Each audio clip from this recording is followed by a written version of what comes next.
Every successful person got there by going through tough times. Success is a hard-ass teacher who likes to knock you around along that journey. You know, it takes real guts to not give up and keep going. We'll hear stories about failures and how these leaders flip the script to create success. I'm John Schultz. Join me and let's discover how success is never really overnight.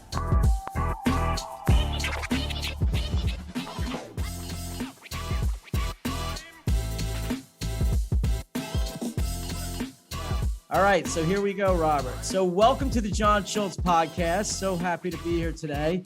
We have an amazing guest, He's a local guest from my community, and I love my community. Remember Jones is here, and very excited to have him. I'm going to give a quick little intro. So he's a soul pop singer, a storyteller, a band leader, with a versatile background and range. He's self-described as having a throwback vibe and authentic energy, and yes, he does, 100%. He has 2 albums, Ladies and Gentlemen, Remember Jones from 2017, and Tranquilizer, and he has his 3rd album in the works. He was a top vocalist in Asbury Park Music Awards, and his work with Grammy-nominated guitar legend and songwriter Gary Lucas will lead him to upcoming recordings of unreleased Jeff Buckley material, following a successful string of dates recreating the entire Grace album in July 2016. He has a theater background, and he grew up in the great state of New Jersey as Anthony D'Amato. So welcome to the podcast. So happy to have you.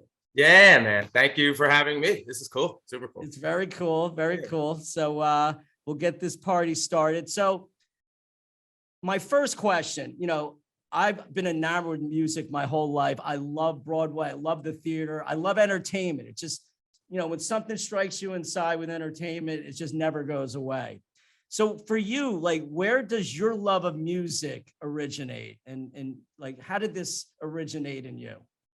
I think I've struggled to figure out the answer to this because it just seems so natural. It seems something that has always been a part of me, or something I don't want to say born with, but I really think that is true. I remember being 5 years old and dancing around in my parents' house and singing for their friends and kids to oldies music,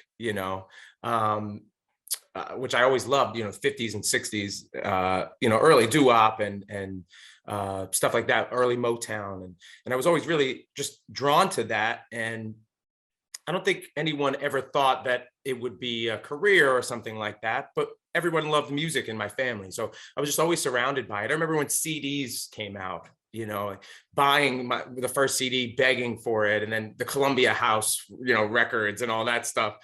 We were just in it. We were in it right from the beginning. My parents and their vinyl records and things like that. It was just always around. I don't think anyone around me was a performer though.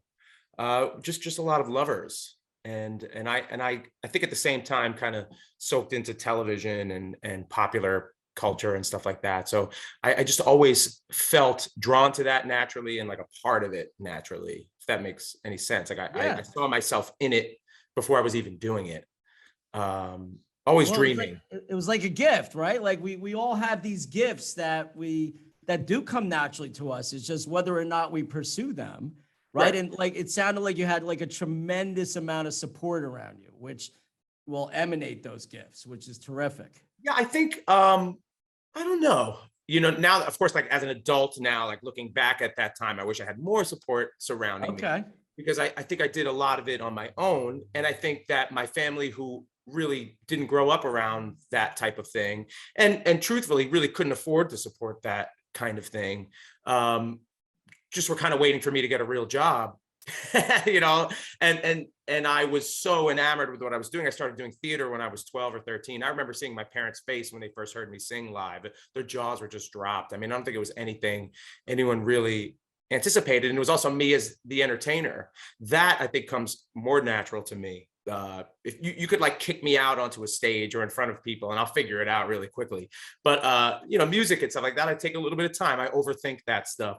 I finesse those kinds of things. And a lot of people will consider me an amazing singer or a vocalist. And for me, that takes a little bit more work. I have to warm up for that, but push me in front of people and I'm ready to go. So it's definitely a natural thing. I don't really have too much training when it comes to that. And I just locked into different scenarios, you know, pushed myself out there, took risks at a young age, you know, starting when I was, you know, in middle school or, you know, 12, 13. That's terrific. You know, I had another guest on who said like they could go on this big stage, they can go in front of all these people and it feels natural, but it's harder in a smaller group. Do you feel that was something you felt as well? Like the stage just came completely natural? Yeah. I remember, so when I was 16, I was at the time the youngest cabaret singer in New York City, which was a really interesting thing. And I had a few of my own shows and I was still in high school. I probably shouldn't have been in these venues, but I was, and I was selling tickets. And I remember like not wanting to, and these are places that, you know, hold 100 people really, you know, stick next to each other. And I really didn't want to see faces that I knew in the front, because you're so close to me and I felt odd about it. I don't feel that way anymore, but yeah, I think, you know, it doesn't matter to me, I think anymore. The bigger the stage for me, the bigger the, you know, there's eyes everywhere and the expectation is much higher. And, you know, as a brand and as a business person, the ticket prices are usually higher. So I come with that sense of, okay, now I really need to nail it. So there's a little bit more weight on the bigger audiences for me than maybe you know, a smaller crowd that might allow certain things to come and go because it seems intimate and it feels more authentic and real. Right. And you're used to that. You keep up leveling, right? I mean, right. Listen, you know, podcasting's new for me. I'm nervous before each one still. And maybe I always will be because I care so much to deliver to the audience, which I know you do. Yeah. Right? It matters what people feel when they either leave a show or whatever entertainment they're doing. Was that always ingrained in you as far as the service part of being an entertainer? Yeah, that's what I say as a band leader and as a director. You know, this is about the audience. This is about how they feel. And it's our job to service that feeling, to create that emotion, to evoke this type of thing. And there are, you know, what's the word I'm looking for? Self-serving musicians and entertainers, and we see that, and we know the difference between that and someone who is just an entertainer and a storyteller, and somebody who just loves an audience and can hold them in the palm of their hands, versus someone who goes inward in those scenarios. And I was just always drawn to front men and women, you know, these front people who I mean, you just couldn't take your eyes off of them. There was no choice, you know, no matter how good anyone else was on stage, it's about that person. And that's not an ego thing. That is the power that they possess. And that's the natural gift that they have. And that is, I guess I was drawn to it because I had that within me. You know, I wasn't drawn to the guitar player. I wasn't drawn to the drummer or bass player. And that isn't, you know, anything other than it just wasn't my calling, I guess. Well, you have this vibe. I feel the energy. I mean, I wish we were in person, we're on Zoom, but I just feel the energy coming through the screen. And, you know, when you watch your videos and when you see you in person, the amount of people on that stage, the chills you get watching everyone do their little part, and then you being you is amazing what you've done. And that's not like normal, right? Like you don't see the big, you know, band leader presentations as much anymore. And it's so cool what you created. Oh, thank you. You know, it's not for everyone. It's not easy in the business to maintain something like that, but it's always it's my vision, and that's what I want, and that's what I see. And I know audiences like it. There's not one scenario, you know, you can have an opinion on me as an entertainer like you would for anyone, but there's not one person who's saying, wow, but that band and that presentation is outrageous. And that is my number one job. I kind of come secondary to the show in my scenarios. I mean, in a lot of times when I do my performances, I don't actually do my performances until there's an audience. I'm working on what's happening behind me. Well, As a you're director. the CEO of your band, and that's another question. Like, you know, it's so much easier if you just had to walk up on stage and be you, and there was support people behind, but it was the normal support most bands have, right? And everyone had different little personalities. You're running almost a mini company on stage, and so how do you get through as a leader to keep everyone going at the same energy level and actually be a cohesive unit? I mean, like, what's the trials and tribulations of that? It's funny you mentioned that. I opened for Ronnie Spector a few years before she passed, and the show was at 8 o'clock. She showed up at 7:45. You know, the band was ready to go. You know, they sound checked for her, and I said, goals. These are the dreams. But you know, it is the performance, singing. That's like 10% of what I do, and it is sometimes sad. You know, it's sad to hear that, because that is really my passion. That's really what I want to be doing, is entertaining. But the road to get there is so long. I mean, it's show business, and it really is a business. And I've had to learn so much just by being out there and doing it. And of course, you know, learning from other people I've collaborated with, or things like that, or projects that I've been a part of where I'm just a smaller part, which I love.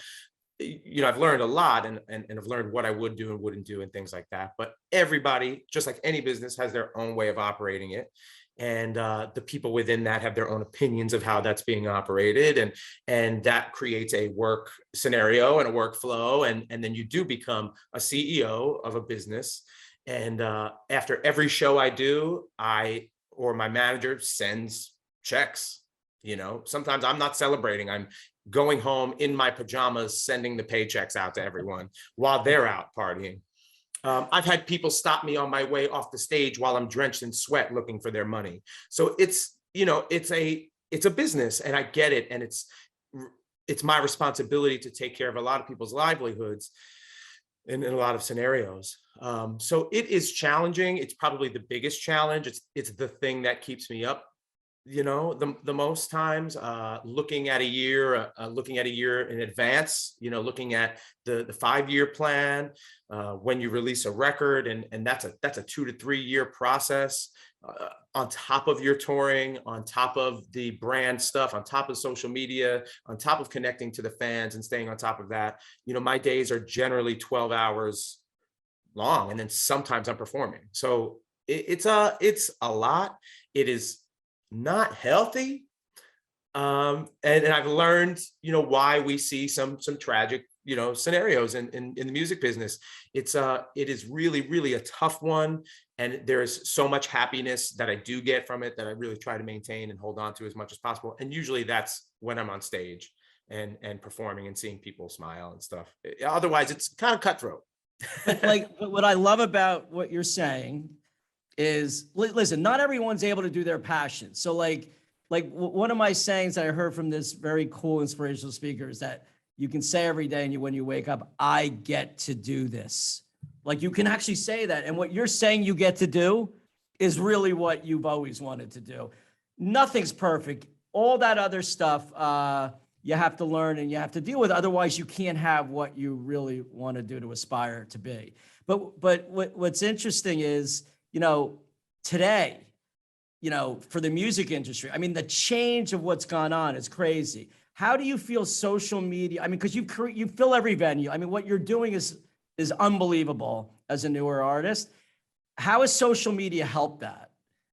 How has it hurt it? And what is a like a brand really mean to you? Like, because your customer is the fan, right? And has that been something you think, because of today's technology and everything that we use today, has that helped you, or does it really not help you? I think it's a bit of both, and it's a game that's changing and evolving, and something that we have to keep up with, or lose sight of at the same time. It is really frustrating, but it's also really giving, and I'm always learning not only the applications themselves, but through the connection to the Your fans and fans. people and things like that. And I hold sacred connecting with people. I do that on stage, so it didn't make sense for me not to do that. To stay authentic the whole way through, can connect that. So if you write me, I'm writing back. If you leave a comment, wow, that was great, I'm saying thank you. And I do that to the best of my ability. Though as things grow, it's getting harder and harder to do that. But, people expect that. Sometimes that's detrimental. Sometimes people are writing me 2 or 3 minutes before I go on stage asking me why their tickets aren't working or something, and I can't really help you with that. But, I can direct you to somebody, but I also need to perform the show. So it's a double-edged sword in some ways. But I appreciate that people rely on me because they know they're going to get an answer, and they know they could trust that I will take care of it for my fans and for my people. But especially post pandemic, things have really dramatically changed. And I noticed that this year. I spent about 2 months on the road earlier this year. Of course, we lost everything even December and January for the Omicron, and then went back on the road in February and March down south, where things kind of never really closed up. Right. And, it was very hard to get in touch with people via social media because it's just so inundated with everyone's everything. Yes. And there are so many people, because of the pandemic or because of staying at home or being more comfortable staying at home, who use these platforms as a platform that they probably just shouldn't have. And it does take over people like, small businesses who really need to get in touch with people. And the applications themselves have taken advantage of this particular situation. And if you want to reach someone, you have to pay for it. And you have to pay more for it now than you had to 3 years ago. So when I started this in 2015, I really used social media as a tool and connected right away with people. I had fellow musicians looking at me laughing, saying it was just a ridiculous thing, but that's how I sold out my shows initially. I wasn't going and papering and flyering all over town. I connected with people on social media, and it worked immediately. Especially in Monmouth County and in New Jersey. Well, that's where your core, your core is right now. And it's obviously it's growing way more than that, but I love that. Cause like what it just showed is that nothing's what it seems to be, and things constantly change, and you have to pivot. You have to actually try new things and create a new way to get things done. And the pandemic taught us a lot about that in a lot of different ways. So where does this name Remember Jones come from? Let's talk about that. Cause first of all, I love it, right? I think it's so cool, and obviously you were a different name before. So why don't you tell everyone, or at least my audience, like how that happened? Yeah, sure. I mean, obviously I grew up connected to my real name, which is Anthony D'Amato. Speaking of social media, I was really on top of it during MySpace and things like that. I guess I just sort of grew up at the time where these things were really, sort of happening, and I was aligned with that. Yeah. And I was releasing music under my name and performing under Anthony D'Amato, not to any, nothing big, but there is another singer-songwriter named Anthony D'Amato. It's like crazy. I like it's almost not, but right in the same place. It's crazy. He's from Jersey, and we have since, performed together and made jokes about it. But MySpace, cool. MySpace used to confuse our profiles, and then people, years later started calling me to book him and vice versa. And I just knew I could escape that. I knew I could do some sort of like theatrical, persona thing that really amplified who I am, just project myself a little bit larger than I actually am and see what happens. And I knew that wasn't really his wheelhouse.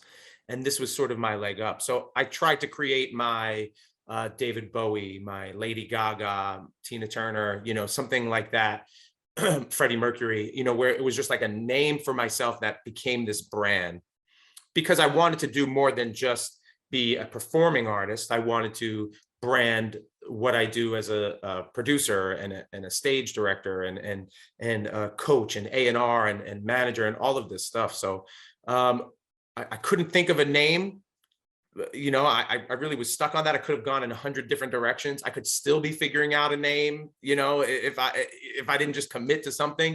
And I kept saying, I want to think of something people will remember. I kept saying that I need to do that.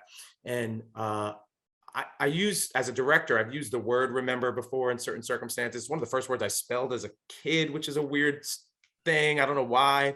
Yeah, that is wild. Yeah. And success was another one. So I just kept seeing the word remember everywhere. I was living in Philadelphia at the time. And I remember like walking down Broad Street, just seeing the word, just like, I could see this up there. I could see remember as like a name. And Jones to me it just came with it. Remember Jones. It kind of felt like Quincy Jones, Sharon Jones. I love Tom Jones, but I love Jonesing. You know, to me, that felt like a classic, like a throwback sort of thing. And yeah, I said, remember Jones. I called a few mentors and I came up, said the name, and they said, listen, if you don't like that, you could change it to something else. And I just went with it. And it just caught on. So how did the because that's a whole rebranding that you have to do. Like, how'd that go? It went really well with, friends and close people, and everybody wondering, hey, do we call you Remember now, or do we call you Anthony? And call me Anthony. But, this is just my stage thing. And it actually moved really quick. It moved quicker than I had anticipated. I remember doing some shows, and, of course, then I wore like outlandish stuff and I did crazy outfits, which is like always what I wanted to do. And it matched the persona that I kind of already had on stage, because I always felt like me when I got on stage was this, leveled up version of myself. So let me just put something more to that. And then everybody's, wow, there's like an Elton John thing, or you're doing, all this kind of stuff, which is fun. And that's cool. I'm not mad at all about the comparisons. But I never really not looked up to Elton John, but I didn't study Elton John. I was just doing what I felt was cool. You're being you, authentic you. That's the greatest part of this whole thing. That's why changing the name was tricky for me, because I felt so connected to who I was, but really messing with this brand and really saying, I'm just going to put it out there. I'm just going to do it. Let me throw it out there, see what sticks. It started to work. And then really what launched sort of this career or business was my conceptual shows that I do, which is truly a hybrid of my theater background and my music background. Because I always really had bands, and I was always doing musical theater, which I love both. I really, really love both. And I often, if I'm doing one, I miss the other. So Remember Jones was that too. The first show I ever did, I had a 20-piece band, and we did it at the Strand Theater and did all this dramatic stuff, and it was really cool. You combined it. You put your whole dream together. That's so good. Yeah, super cool. And I did it in the way of many artists before. I mean, if you see like the frontmen and women that I mentioned before, their shows are theater. They're giving you theatricality. I love Meatloaf and Jim Steinman, and that stuff was theater. It was theater and rock hybrid, and that was always what I was drawn to. The Who, if you think of Tommy, I mean, that's exactly what that is. So the Jesus Christ Superstar, stuff like that, Hair. I mean, I've been a part of all of these things. I've done them many times around the country. So I wanted to brand that for my own, and it really started to work. So the first one for me was my Amy Winehouse set.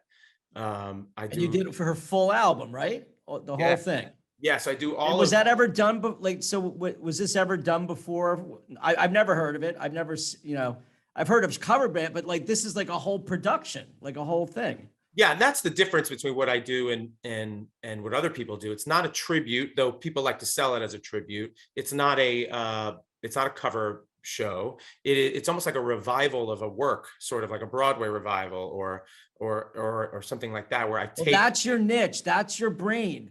Yeah. And you just nailed it right there. You're really making it a revival. Like it's not just I'm playing some songs up there, and your whole show goes surrounds that, I think. Yeah. I conceptualize it a little bit. Everything has a nuance and a look and a flow and a staging, and it's a rock show still, or whatever the type of music that I'm doing, but it just has a different type of nuance to it and a little bit of a concept. It has a vision behind it, and that's just been my strength, I think. And that's what's really pushed me forward. And it's been hard to define. There are some people that don't get it, or see a video of me and don't like it around the country or something like that, or they won't book it or whatever. Listen, if everyone liked you, you'd be not even on this planet. That's impossible, right? Yeah, I mean, of course. And that's what's so good about being alive and being around people. Everyone has different tastes and different things that they want to do. but what I think is very unique, you know, you'd have to go to a Broadway revival show to see something that you're doing. The fact that you're bringing this to venues in all these different places and actually introducing that and I think that's why, you know, you're being so successful, because it's like great entertainment in a different way, right? Like, Yeah.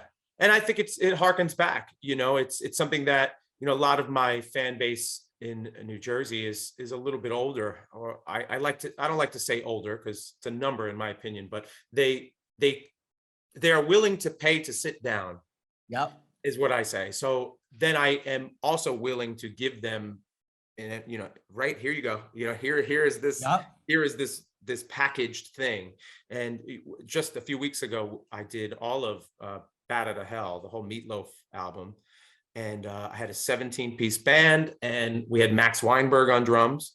Oh, that's so good. And That's Max so Weinberg good. played the record. Max Weinberg played the record in 1977 and hadn't played the music live ever. So this was kind of a cool honor. You know, Max Weinberg has played on the top 2 selling rock albums of all time, Bat Out of Oh Hell, yeah. Born in the Yeah. USA. Yep. So, Yep. Yep. and after the shows, we did a Q&A with him and I for the VIP ticket members who paid $120, you know, a ticket to come and see this. And it sold out in a week before Max was announced on. So this was just a really, really special event for me, because I took the opportunity to challenge myself differently than I ever have before. Not only is the music ridiculously hard to perform and sing, but I wanted to do things that stretched everyone's, you know, comforts. Really, I really want to push everyone that was a part of the show to their greatness, to do things that they had never really wanted to do before. And I had the entire show wireless, sort of in like a David Byrne Talking Heads kind of way, and these crazy musicians having to move while they're playing these crazy parts. I mean, some of these guys just were like, I don't even know my left foot from my right, but I could play these crazy notes, and it's because they had never had to do it before, and we didn't have that much time to put it together. But it was outrageous. I mean, we sold 1,500 tickets in a week, you know, and I'm looking forward to doing that again. And I have a Queen show that I do that with, and I Jeff Buckley, as you mentioned, and a Joe Cocker show. I even did a Kanye West album with a 25 piece. Talk about that. That's so cool. So again, it's like it seems like you challenge yourself. You're constantly pushing into different areas that's uncomfortable, right? Yeah. Like, and because it's easy to stay where you're comfortable. So talk about Kanye a little bit. I mean, it's super risky. You know, all of this stuff, especially when we approach, you know, my agent or a venue, we're like, so we have a 20-piece band and we need a stage that's large, you know, it's really tricky. But I only really want to do a body of work, or like an artist's work or an album, if I feel drawn to it or connected to it, or, you know, tugs at my heartstrings, or makes my brain pulsate a little bit. And if I could see it through branding and through staging and everything like that, then I'm going for it. I don't know how I'm getting there. I know it's going to be painful. I don't know where we're going to get the money. I don't know who I'm going to get involved in it. Are people going to buy into this, not only to be a part of it, but to go and see it? You know, it's all risk. And the Kanye West one was probably the biggest risk of them all, because it's so far away from who I am as an entertainer, and so far away from the other things I'd done for my audience base. So when I announced that, we actually did all of 808s and Heartbreak. It was his fourth album. And when he released that album, his mother had passed, and he really talked about how it was a therapeutic album for him, and it's very emotional. And he actually sang it all. It was kind of notorious for him doing it all in auto-tune, and which kind of became a thing at the time with all R&B and hip hop artists. And I did that live, you know, the vocal processor. We did the whole thing. It was really challenging for me because I kind of had to dumb down my vocals to really make that auto-tune work. And I had a string quartet and an 8-person classical choir, and then all electronic stuff and crazy staging and lights and all of this stuff. And it was hard. It was really, really rewarding for me. It was hip hop for me because he's rhythmically singing the whole time. So I became more of an instrument as opposed to just a vocalist. And at the time when we first debuted it, Kanye West started kind of tripping on Twitter. Yep. And it was rough for me. You know, I didn't want to be seen as like, who the hell is this white guy doing Kanye West? Because that's I identified with the music, and there was no lyrics that were inappropriate for me to sing or something like that. Right. When people came to that show, I mean, unanimously were like, wow, did not expect this. I mean, we did the show at Howard University in Washington, DC. I mean, it's That's big time. college, and it's, Yeah. I remember they were ready to judge it. And I understand when you're connected culturally to this type of music, I get it. And that's why I wanted to challenge and push it, because I knew by the end I was going to win everybody over. And we did. The whole band that was a part of it. It's great, but it was risky financially. And it was definitely one of those that you kind of had to see to believe, which is hard in show business. Well, and listen, you're doing your own albums now and they're going to grow. But like, what's funny with this stuff, like you're a startup every show. Yeah. Like, it's like, you're not, you're like, you're completely doing a new startup every time you do it. The nice thing is you're building these little infrastructures though, that you can take off the shelf maybe, right? Yeah. Keep reproducing. Like once it's done, even though that's not an album, it's done, right? Like a Broadway show, it's done, produced, you can tweak it and move on. It's terrific. Right. So I've now begun Remember Jones Productions, which is, me as a producer, because I do produce all the events and I co-produce with all the venues. So I'm often taking a lot of the risk on, and often not even getting paid for some of these startups as you would. Yeah.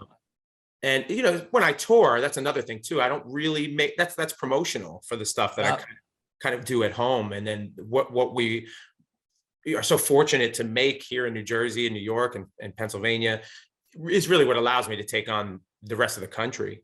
This year we're doing about 30 states or something. So it's amazing. It's super cool, but it is a startup every time. It's funny, I don't even think of it that way, because I think of it in terms of a production company or a theater company or something like that. And it's exactly that. So now I branded that, and I'm working with other folks. They are starting Asbury Park Theater Company, and I am a co-producer on that. And really, I'm just kind of overseeing. I'm helping connect the dots. I'm coming in to make sure it looks clean, make sure these things work out, make sure it's promoted properly, all of that stuff that I would do for my normal things. And I'm not performing, but I am, behind it and risking as well. Well, it's the most successful people I know. You're one of them, and everyone that I've had on the podcast so far, they've done every little job they needed to do in their career, because you can't be, teach, lead without actually doing it, right? So for everyone out there, I mean, to see that's why things aren't overnight and things take time. You may have successes along the way, but the journey is the fun part, as well as getting to the point where you've done everything to know how to actually bust yourself out of your own limits. And you're really doing that. I mean, there's a lot of easier ways to do things, and you're pushing your limits. So I have another question. Now you've been around for a while and you've done such amazing things. Like, what was the riskiest thing that you did in your career? Because you keep mentioning risk. I risked it. Like, what do you think was that big risk moment for you as a person and an artist, in your career? There's so many. It's so great. It's so crazy to think about. Actually, I think, I never really saw myself as a writer. I saw myself as sort of like a visionary type. So I think when I write, that to me is risky, because it's, it hurts if people don't like it. It's a little bit different. And I'm about to release my third album, and I'm really excited about it. And I co-wrote all of the songs, and executive producer on it, and really had the concept and everything like that. And it's very different than what I've done in the past. I think a lot of people, especially in New Jersey, connected to me because, it's a throwback, and it kind of feels like the Asbury Jukes, or a little bit of Bruce, or a little bit of James Brown, or all this stuff. And this album is a radio pop album. I did something that's kind of new and modern and fun and whimsical, a lot of emotional stuff, and songs where I talk personally about things I've never talked about. But I just wanted to make an album that was me, and no one was telling me what to do. And I feel like it will be rewarding in so many ways for me. And I think it's going to show people who assume or don't know. There are many people who can't really hang with the conversation we're having right now, and they see it as like a surface level thing. Oh, he's a cover artist, or he's a tribute artist, or he's not an artist at all. I think this particular album is going to say, oh, he's an artist. You know, this is really someone who is shape shifting every time we see him. You know, we can't pinpoint one thing, which is risky. He's all of the things, which is risky too.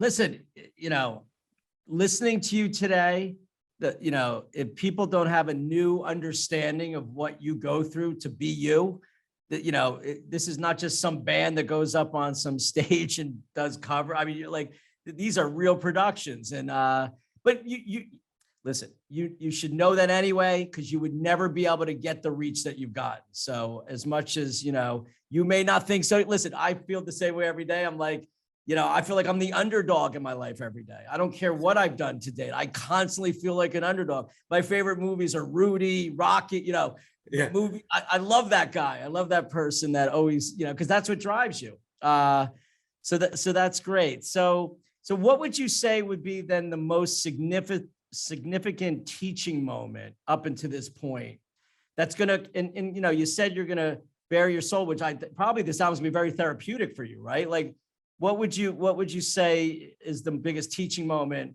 that got you to this new album, to actually, you know, do what you're doing? You know, about 12 years ago, I was 375 pounds, and I just had a light bulb moment one day. I wasn't feeling well. I just had a light bulb moment of saying, you know, if I was selfish for a moment, good selfish, you know, and I put all my energy in what I believe is my worth, I could change my life. And in a year, I lost 200 pounds, and Wow. it's pretty crazy. And that's Year? another podcast. That's a whole other podcast. That's like a year though. That's like ridiculous. That's incredible. It is ridiculous and incredible. And thank you. You know, it took me a few years after that to figure out how I was going to maintain that forever. And I have, you know, within a 25-pound limit, but I have, and that started like a change in my life that allowed me to really recognize that I could kind of do anything. You know, anything is actually possible. And in that journey, you might see that some things can't work, but you're always going to be able to figure it out. Sometimes I get problem solving fatigue because I do so much of it, but really, you know, I've been able to do everything that I've ever thought was possible, at, you know, for where I'm at and what I have, you know. Of course, there's room for growth, and I'm just like you too. Some days I say, is it all worth it? You know, what am I even doing? You know, is this actually going to happen? Will I ever be able to, you know, get on my own 2 feet and just sit back and feel comfortable and have the money or whatever? You know, it's always a thought in my head, but I just can't stop that, like, constant growth and progress and moving. And I say it to my team all the time. You know, it's you can't just say, well, the business is the business. We are doing something different, you know, and we can carve our own path, and we can define our own rules. And then, you know, somebody can always say no, but we can always try to, you know, have a plan A, B, and C. Always, always, always. There's always room for that. And I can brainstorm till I pass out. So, you know, I think that was it for me. I think in my life, it was really focusing on myself for my health, you know, and then it's taking that time to meditate on who I can be in the future. And it was really after that I kind of created the Remember Jones thing. Well, you look amazing. I mean, Thanks. I mean, that, and like, obviously that gave you this confidence, and you know, and you know, listen, I think like when you're in the plane, they say like, take that mask down and help yourself before you can help anybody else. Right. Right. You finally did the thing that I think is the most selfless act, is that you took care of yourself so you can be to the world what you're doing right now, which this amazing person that everyone wants to come see. So good for you. I mean, that's amazing. That's amazing. Thanks, man. Yeah, the struggle continues, as I say, but it. Listen, I think, well, as you get older, it doesn't like that. No matter what, it's going to keep, like, I'm fighting it every day myself too. Yes. So unbelievable. I don't want to take up too much more of your time. And again, we can have 4 more podcasts, and hopefully we'll do more in the future as you grow in your career. Where can people find you? What do you want people to know? You know, obviously you have this new album coming out. Is there anything else people should know about you, where to find you, and what you want them to know? Yeah, sure. You could check out rememberjones.com, which kind of has a lot of information about me and updated bios and videos and links and things like that. I am doing part 2 of my album release tour, but I'm releasing the album digitally and on vinyl on July 8th. And I have a release show at the Stone Pony in Asbury Park on July 9th, which is my birthday. And Happy birthday. I'm coming to that one. I'm gonna be right there. I'm excited, man. I'm starting like a yearly festival in Asbury Park. That'll be like a big summer show for me. We're calling it Summer Slay. It's gonna be a lot of fun. Oh, that's cool. And the name of the album is called Ha Ha Bitch. And it is definitely different for me, but it is the energy I'd like to put out this year. And there are so many people who, when the pandemic hit, ran away and said, "You're never going to be able to do it. It's not possible." So my response is, "Haha, bitch, here it is." I love that. I love that. It's like, take that. Yeah, exactly. And then, you got a lot of things in the works, but definitely, Instagram at Remember Jones and Facebook. We got a great fan group called the Remember Jones family, and we got a couple thousand people in there who are really fun and active. And there's always giveaways and things for them too. So. All right. Well, I personally want to thank you for doing this. This is so much fun for me. It's making my day going to be better already. I'm very excited, and I will see you soon. And good luck to everything that you do. Thank you so much for this, man. Really hope to see you soon. Thanks.